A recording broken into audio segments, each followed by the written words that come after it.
I feel like it's too soon to be having this conversation about the Patriots in the playoffs. And isn't that telling, or isn't that something that I'm actually making that statement? When's the last time they've been in this situation? You know, to answer your question, I got to go with Cam Newton. After sitting down with Cam and him walking through the process, what happened before COVID, starting off this season, getting it done on the ground in Miami, 75 yards on the ground, 15 attempts, and then going out there Sunday Night Football and throwing for almost 400 yards, 397 yards, and then COVID hit. What the hell happened after? And then him going through that process of understanding, like, man, this New England way, you have to have the mental,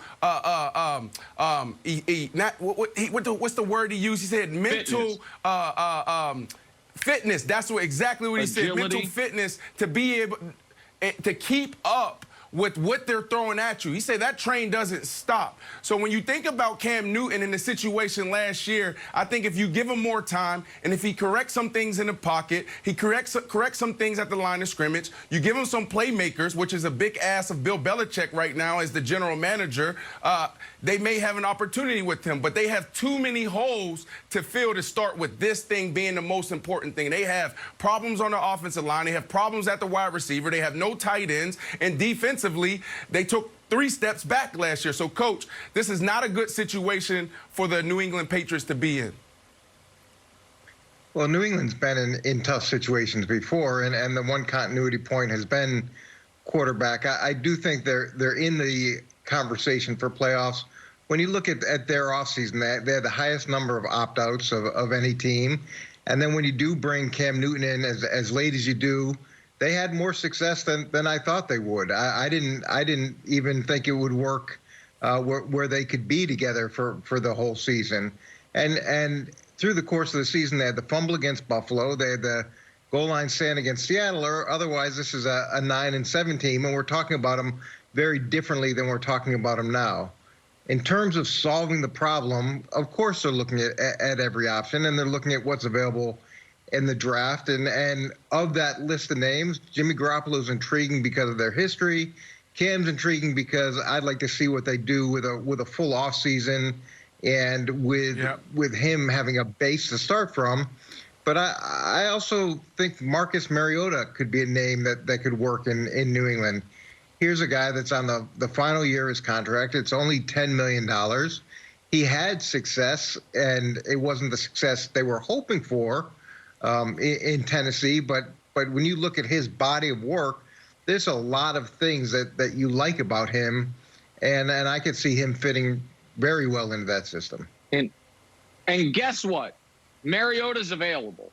How am I reporting that? Because I looked at the Raiders cap sheet. That's how I'm reporting that. If they trade him, it's no dead money. It's a $10 million cap hit to keep him. And Derek Carr has played well under John Gruden.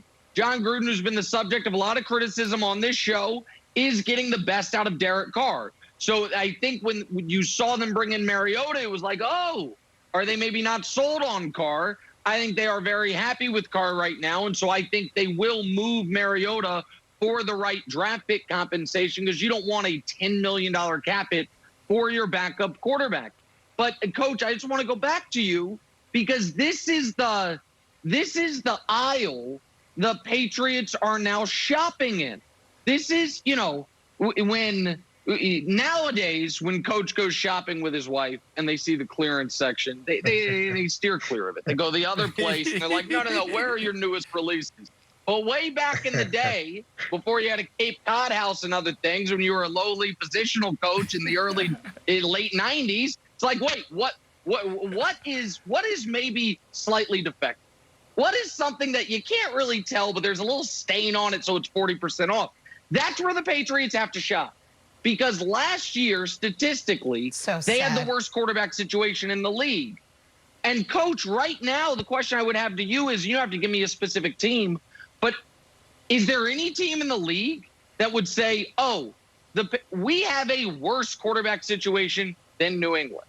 Like, I think New Orleans does, but that's because I don't believe in Taysom Hill. Aside from that, like Chicago, maybe, but Foles is there. Washington, maybe, but I liked how Heineke played in the playoffs, like in that one game we've ever seen him play. I just think New England is staring in the face, Coach, having the worst quarterback situation headed into the season after that's how they finished this past season? Well, it depends on what you're looking for from your quarterback position, and obviously they got spoiled over time. But when we started out with Tom, look, that first Super Bowl, and I've told you this before, we scored 3 offensive touchdowns during the whole playoff run, and one of them was from Drew Bledsoe. So you can win through a collective effort, and that's something that New England's going to have to do. It definitely in the short term, but it's something that they're also very used to doing. They built the model on complementary football. They built the model on everybody playing a role and not just being a team full of superstars. So for them to be able to go get a young quarterback and develop them, or them go and get a quarterback that maybe other people don't see the value in and developing them in their system, I don't think that's unreasonable. And they've got a unique position because of Josh McDaniels and the longevity that he's had there and the value he brings as a coordinator and as a person to develop talent.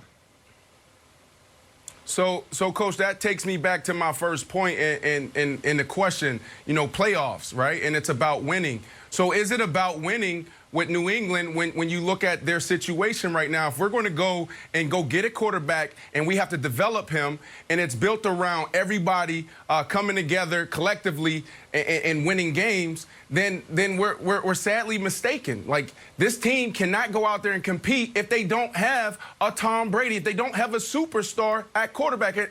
And I do got to push back on you just a little bit because, yeah, it's about everybody doing their job. But at the end of the day, you had Tom Brady, the GOAT, at the helm, and he was able to lead you. He was able to dominate. He was able to manage. He was able to take advantage of situational football. So this whole question and this conversation around playoffs and winning games, I think it's a little too soon for them. They have a lot of work to do. So I guess my question for you is, if you go out and develop a quarterback, are you even looking at, playoffs for the New England Patriots? Well, Brandon, let me jump in just for a moment here.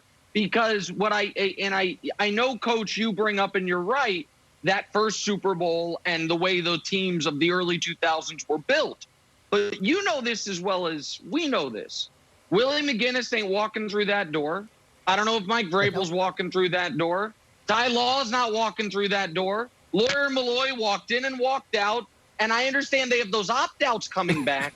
But you guys had Eric Mangini's. They keep losing defensive coordinators. Eric Mangini's not walking through that door. You guys had the personnel on the coaching staff and on the defense to allow a quarterback to grow slowly. Even when Dante Hightower comes back from opting out, I don't look at the Patriots as a team that could hold the greatest show on turf to 3 points through 3 quarters in 2021. So, like, that would be my question, is if Belichick is trying to kind of take the method of how you guys won in the early 2000s, do they have the defensive personnel to do it? Because I don't see that. Well, one of the greatest strengths that Bill has is his ability to navigate through free agency, and he can add a lot of depth and quality players in the second and third and fourth weeks and even onward in free agency, where most people shop at the top end of the market. You used that analogy or metaphor earlier about shopping, and I think that's something that New England has always done really well. The draft has been a little bit different situation. I don't know if you have the same success level as you do in free agency, but they've got to go get someone that they can develop. Their reality is their reality, and that's something that they've always been good at facing and being honest with, and playing complementary football and playing mistake-free football and not beating yourself. Those are trademarks of New England, and I think it can get them to the playoffs again. And it's not like this division is suddenly overwhelming you with talent. They're going to be in the mix next year and each year after that. Well, I don't know about that, Coach. And Jenna, I just think this is going to be the most important offseason for Coach Belichick, the general manager, because you had Tom Brady. And Tom Brady, he gave you the opportunity to, go out there in the market and pick and choose who you want to do. Like, you didn't have to make a decision on guys because you had Tom Brady. He was able to fill the void and stand in the gap. And now you have to make key decisions. You have to hit on these first rounders. If you look at the last couple years in the draft with the New England Patriots, it's not nice. Great. It's not pretty. They haven't done a great job. So this is an interesting offseason for Coach Bill Belichick and the Patriots. Yeah, a bunch of misses for